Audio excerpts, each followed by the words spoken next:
Yes, good morning everyone.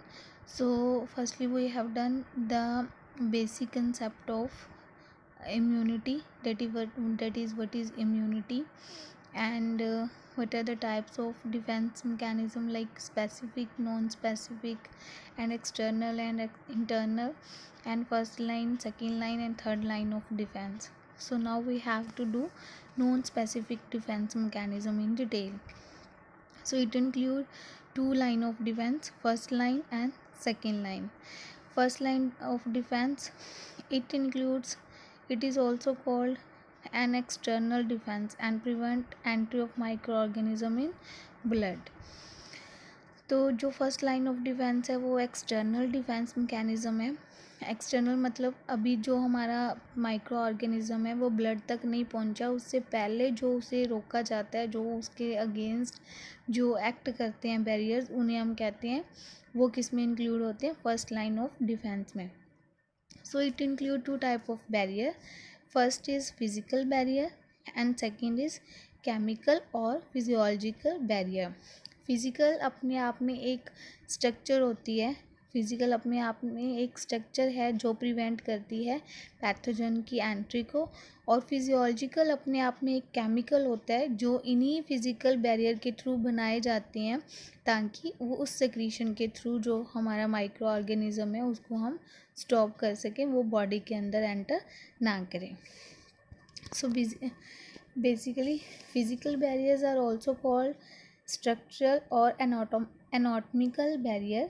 These include skin and mucous membrane. So skin, as we know, skin is the largest organ of our body and it is also largest defensive organ. Defensive मतलब जो हमारी skin हमारी protection करता है, तो skin हमारा largest defensive organ भी कहलाता है. तो इसमें जो हार्ड केराटिन स्किन है वो क्या होती है, वाटर प्रूफ. क्योंकि हम अब जब हम स्किन की स्ट्रक्चर को डिफ़ाइन करते हैं, स्किन की स्ट्रक्चर को स्टडी करते हैं, तो उसमें हमें क्या मिलता है, केराटिनाइज्ड स्ट्रेटिफाइड स्क्वेमस एपिथेलियम. मतलब स्किन की जो लेयर्स होती हैं उसमें केराटिन प्रेजेंट होता है, जो कि हमारे नेल्स और हमारे हेयर्स में भी प्रेजेंट होता है. तो ये क्या होते हैं, वाटर प्रूफ. मतलब ये नहीं है कि ये जो हमारी स्किन है वो मॉइस्ट रहेगी और उस पर बैक्टीरिया है जो वो जल्दी ग्रो कर जाएगा, ऐसा कुछ नहीं होता. हमारी स्किन क्या रहती है, ड्राई रहती है. Next is mucous membrane.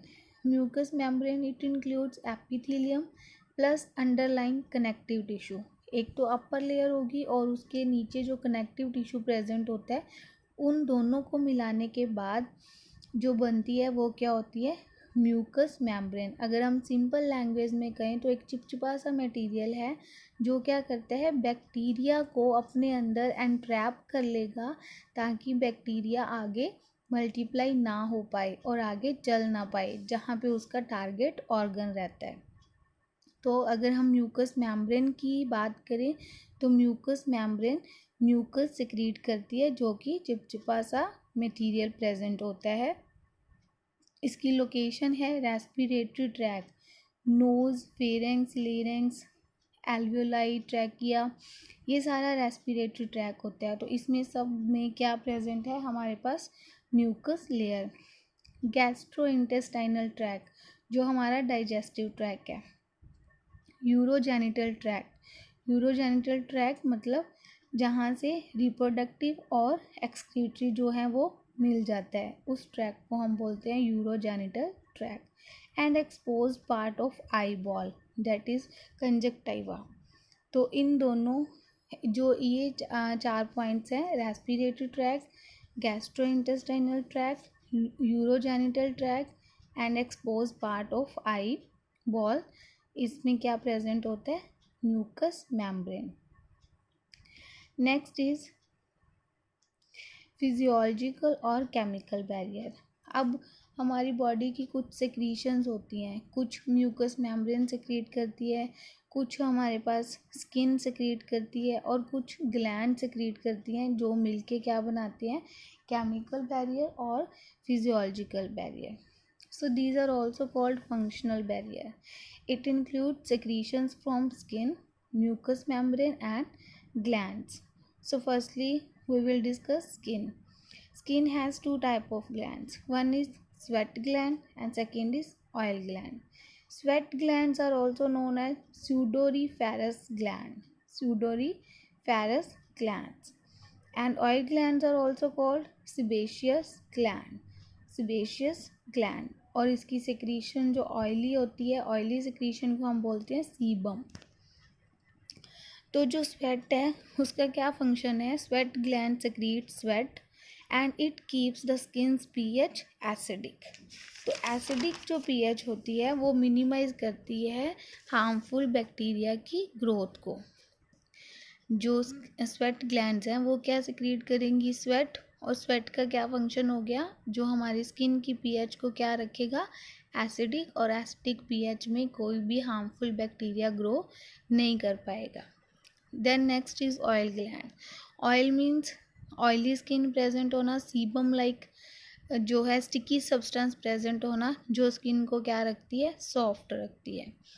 Oil gland एक तरफ से तो हमारी स्किन को सॉफ्ट रखती है, लेकिन जो अडोलसेंस पीरियड होता है, अडोलसेंस मतलब प्यूबर्टी, जो टीन एज होती है, वहाँ पे एंड्रोजन जो हार्मोनल इम्बैलेंस होने की वजह से, हार्मोन ज़्यादा सेक्रीट होने की वजह से, जो एंड्रोजन्स होते हैं, जो मेल्स हार्मोन्स होते हैं और ये फीमेल में भी प्रेजेंट होते हैं, तो ये क्या करते हैं?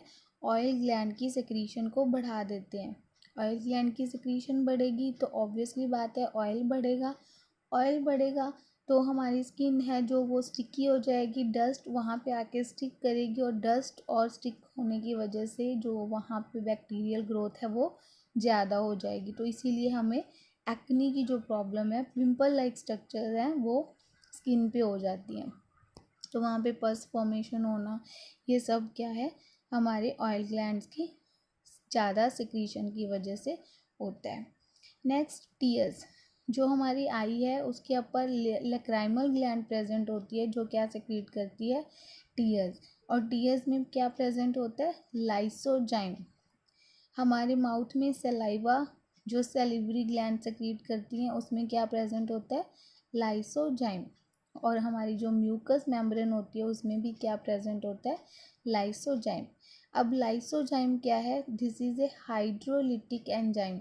Hydrolytic enzyme which break down the cell wall of gram positive bacteria with the help of water. मतलब इसका जो मैकेनिज़्म है, इसका जो एक्शन करने का वे है वो क्या है? ये वाटर की हेल्प के साथ वॉल को क्या करता है? ब्रेक डाउन करता है. It is bactericidal in nature. Bacteriocidal means it kill the bacteria. जो ऐसे केमिकल जो बैक्टीरिया की ग्रोथ को स्टॉप करते हैं, मल्टीप्लाई नहीं होने देते, उसको हम बोलते हैं बैक्टीरियोस्टैटिक. और जो बैक्टीरिया को ऐसा किल कर देते हैं उसको हम बोलते हैं बैक्टीरियोसाइडल. नेक्स्ट, डाइजेस्टिव सिस्टम में हमारे पास प्रेजेंट होता है स्टमक.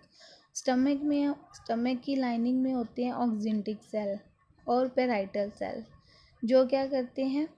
HCl सेक्रीट करते हैं. और HCl क्या करता है? हार्मफुल बैक्टीरिया को किल करता है. HCl की हेल्प से साल्मोनेला टाइफी भी किल हो सकता है, जो टाइफाइड का कॉजल ऑर्गेनिज्म है, साल्मोनेला टाइफी. इसीलिए जो एंट एसिड्स लेते हैं, मतलब जो कहते हैं कि उनको बहुत एसिडिटी हो रही थी तो उन्होंने क्या ले लिया? इनो ले लिया, उन्होंने मेडिसिन ले ली, मतलब उन्होंने अपनी जो स्टमक की पीएच है उसे कम कर दिया. तो वो जो पर्सन्स होते हैं उन्हें टाइफाइड है जो वो जल्दी हो सकता है, क्योंकि जब भी कोई कंटेमिनेटेड वाटर, जब फूड अंदर जाएगा तो अंदर एसिडिक जो पीएच है वो ना होने की वजह से साल्मोनेला टाइफी ग्रो कर जाएगा और उस पर्सन को फीवर जो टाइफाइड फीवर जो है वो हो सकता है. This is also called intestinal fever. Next is vaginal pH. Female reproductive system में वेजाइना जो प्रेजेंट है, वेजाइना में अगर बैक्टीरियल ग्रोथ को स्टॉप करना है तो वो नेचुरल मैकेनिज़्म है कि उसकी जो पीएच है वो क्या होती है? एसिडिक होती है.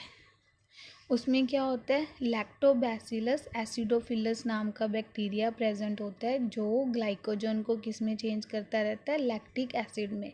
और जब भी लैक्टिक एसिड बनता है तो पीएच क्या हो जाती है, एसिडिक, और वो किसी भी तरह की बैक्टीरियल ग्रोथ को स्टॉप करती है और हमारा जो डिफेंस सिस्टम है वो एक्टिवेट रहता है। उसके अलावा bile juice that is secreted by liver and stored in gall bladder, वो भी हमारे लिए एक डिफेंसिव मैकेनिज्म की तरह एक्ट करता है।